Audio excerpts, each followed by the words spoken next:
Dearly beloved. And others. I love that part. We are gathered here today to join two lovely, wily, and argumentative people in holy matrimony. Holy. Let's not go overboard. This marriage certificate of mine came from the back of Sports Illustrated magazine. Fellow minister. So way cool and groovy matrimony. Jen and Chris are lovely, wily, and deeply disputatious people.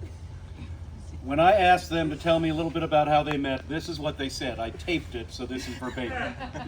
Jen, Chris parked in my parking space. Chris, unknowingly, I was told it was a free space. Jen, rule breakers are rule breakers. Ignorance is no excuse. Chris, objection. Jen, objection. Chris, objection. Jen, objection. Me. All right, whoa. Eventually, Jen said, well, I decided not to lambaste him because he was so cute. Suki agrees. Which was pretty wily. And can anybody ever know whether Chris parked in Jen's space because he too was wily? I have my suspicions. Anyway, out of this cantankerous beginning came a very quick decision to become life partners. As I reviewed my notes, what struck me was that the decision to become life partners actually was reached before they'd come to an agreement about parking privileges. Such are the vagaries of love. A wise decision, albeit rapidly made, as borne out by the fact that we are gathered here today. When asked by yours truly what made each of them want to make a life with the other person, Jen said, hold for plane. That isn't what she said, that's me. I'm in the industry. This will go by briefly. If anybody wants to go visit craft services for a second. Back to one. All right. When asked by yours truly what made each of them want to make a life with the other person, Jen said, I've never met anyone who saw the world the same way I see it. He is so smart and artistic and talented and creative, and Chris, under his breath the whole time, was saying, no, I'm not, you are, no, I'm not, you are, no, I'm not, you are. Argumentative. Jen then said, I basically tricked him into being with me because I'm wily. Chris nodded his head in a way that suggested to me that he too is wily, and that their relationship was going to be akin to the relationship forged between Nick and Nora Charles. For those of you who don't know who Nick and Nora Charles are, shame on you. Go out and rent The Thin Man with William Powell and Myrna Loy. I'm sorry, Bonnie, but Myrna Loy. So that covers wily and argumentative. The lovely, I think, speaks for itself. I mean, look at him. You guys want to twirl around a little bit just for the... There you go. Thank you. So yes, disputatious, wily, and lovely, but this is what I really want to talk about and focus on also. Gutsy and adventurous. Because they are not just getting married today, they're getting married as a step towards effectuating a move to Germany, as you all know. This relocation is the next chapter. I dare say legal chapter, because even though I'm kind of a bogus preacher, my signature on the paperwork is deemed legit. The next legal chapter in their life together. And I know that this is a scary thing to do. Jen, in fact, told me that she was 51% excited and 49% scared shitless. I would encourage you to think of it as 60-40 or even 70-30, but I get it. To start over in a new country, married, making new friends, accommodating to a new culture. And of course, it is not without sadness and painfulness, because we all know that one of the reasons for leaving America right now is because a lot of Americans have failed really fundamental tests having to do with basic human decency and kindness. It's a scary time to be an American, and a scary time particularly to be a member of a class or group of people demonized by the bigoted and the fraudulent and the ignorant. And so in this joyous moment, I think we must be aware that there is painfulness. But it's brave and smart of you to make this move, and we will miss you. And regardless of the reasons and the motivations, what I want to focus on is the amount of love and trust and faith two people must place in one another to be prepared to do this no matter what the circumstances are. The world is full of stories. Our history as a world is made up of stories of people who choose to say, with you, I take this step into the unknown. With you, I get on the boat or the train or the plane or the ox cart or the sleigh. Because of you, I can even think about taking this step into the unknown. With you, because of you, and for you. Every marriage is a step into the unknown. You can never know what the particular challenges, joys, heartbreaks, vicissitudes will be, life together, attendant upon this fact that you have said to yourself, to the other, your life, your heart, your pains, your joys, your needs, your fears will mean as much to me as my own feelings do.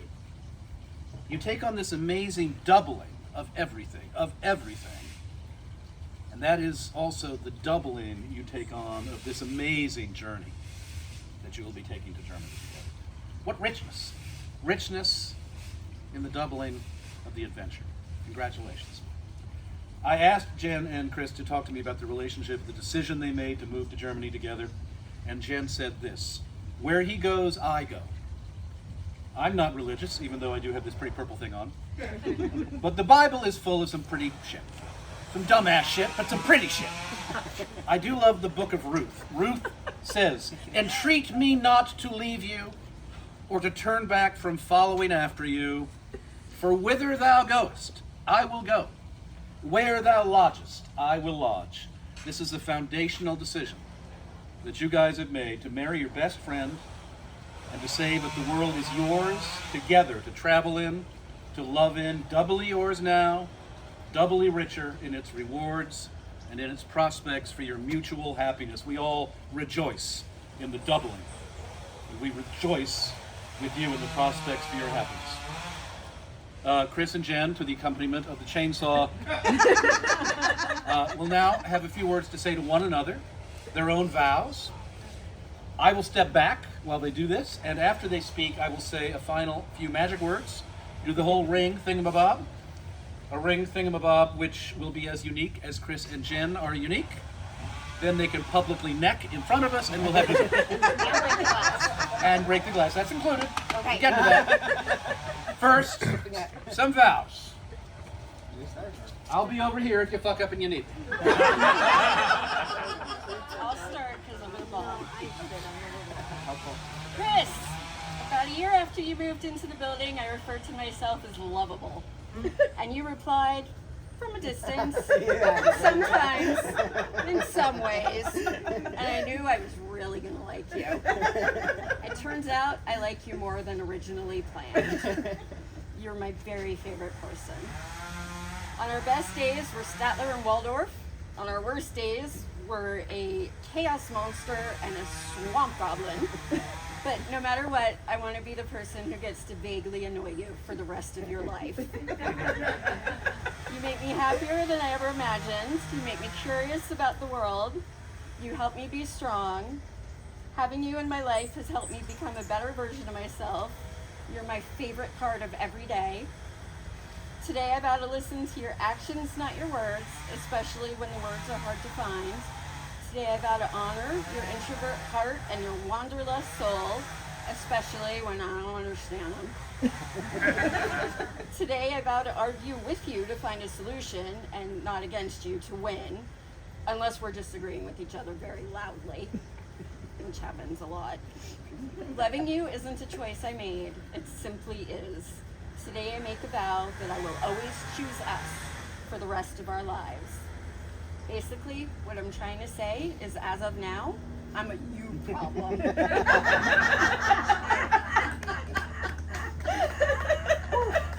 Okay, tough act to follow. Jennifer, when we met almost 5 years ago, marriage was not something I'd envisioned for my future. I'm a nomad at heart, and I didn't think there would be someone willing to put up with my restlessness. So when this Jackie approved, and those who might have known him, that's a high bar to clear. So, person wandered into my life with rainbow socks. I thought maybe I make a new friend, who might be able to occasionally flip the wrong page. might, who might be able to occasionally tolerate my craziness. I mean, I wasn't wrong. I just didn't expect you to be this tolerant. I think we discovered very quickly that we're both disciples of the Holy Order of Trekkies, as might be deduced from the chosen staff for our ceremonies. And while we might have some disagreement on what historical events allegedly happened in 1969. Oh, you're bad. Oh, we're talking about whether or not Marsha carried a brick can or a can of soup in her purse. We can definitely agree on what is or what isn't a Christmas movie. Even back in the early days of our friendship, we talked about traveling and that I'd show you all the places I've been to, and we discover new ones together once things are more normal again. We talked about building a home together that's a haven for all sorts of critters and creative humans in need, working to create a kinder and juster world. As I was writing this, trying to keep it to a reasonable length if that ever happened, I've come to realize that we've been a union for way longer than we've made it official. I found in you a piece that was missing from my life, to make me complete. As a nomad, I've always said home is where the heart is when asked. Now I have a new answer. Home is where you are. You're my anchor and port in this storm. I love you for your trust, your support, your patience with my craziness, combined with the short-term memory of a goldfish and the romance skills of a sack of cement. My life is so much richer with you in it. So on this day, and in front of our friends and family, I, Chris, am taking you, Jennifer, as my partner in life and crimes. I promise that I will be there for you, to care for you and to lean on whenever you need me, for as long as you or Chris Pine will let me. I want to grow old with you, though I'm not in a hurry for the old part, and I can't promise I'll mature along the way, but I love you. You're not allowed yet. That was lovely. And now do you have some rings or something akin to rings that you would like to... Do we have words we have to say? You can say whatever words you want. I was going to say that maybe if you would like to explain what these rings mean to each of you and what the symbolic significance is, because I think you had... Yes. Yes. I know you're not a jewelry person, but you are an immense fidgeter.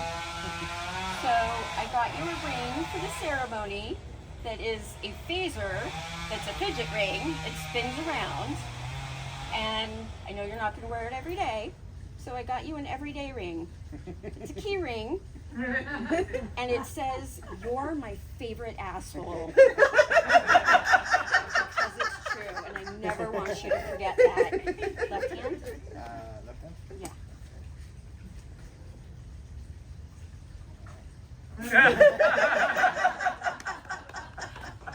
Well, you've given me the responsibility of giving you this ring that means so much to you because it's been in your family for so long. So I'm very proud to be able to put it on your hand today so that we all seal this out.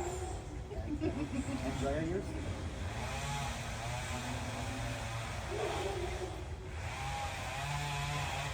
So, now this part is the traditional part. We'll do it slightly differently. Just nod your heads in agreement. Okay. Do you agree to love, honor, and cherish each other? Yes. Cool. For as long as you both shall live. Yes. Excellent. And maybe most importantly, to listen. To listen with all your beingness. I knew this would be the one that they would stumble on. So I put it in here. To listen with all your beingness to what the other person has to say and what they feel, with patience and tolerance and humor, even when you're royally pissed off.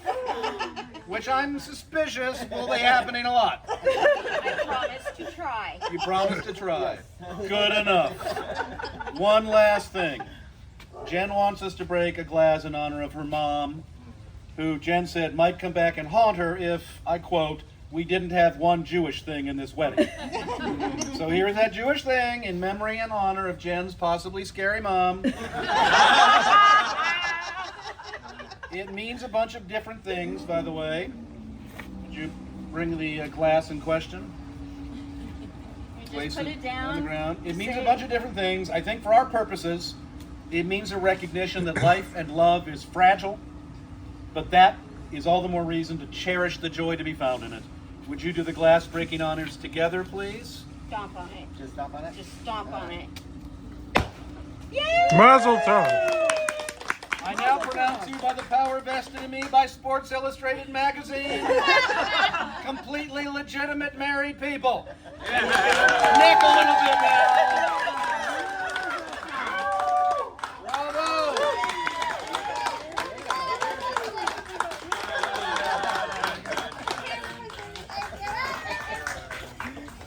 All right. I hope it survives. The bag